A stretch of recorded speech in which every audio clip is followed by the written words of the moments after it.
in the rolling. Alright, so this is a paper folding jig for packing slips. There's two edges that are taped down. And it's designed to be able to do a tri-fold and then fold it in half. We have directions written on there as to how to do it. These little lines here kind of highlight the corners for someone who's got low vision. So the way this works, you take a packing slip and it's supposed to fold it so that the address where it's supposed to be shipped to is showing.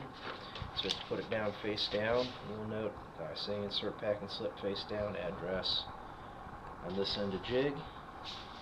It slides in where the corners just kind of tuck in. You fold it a second time, like the last time.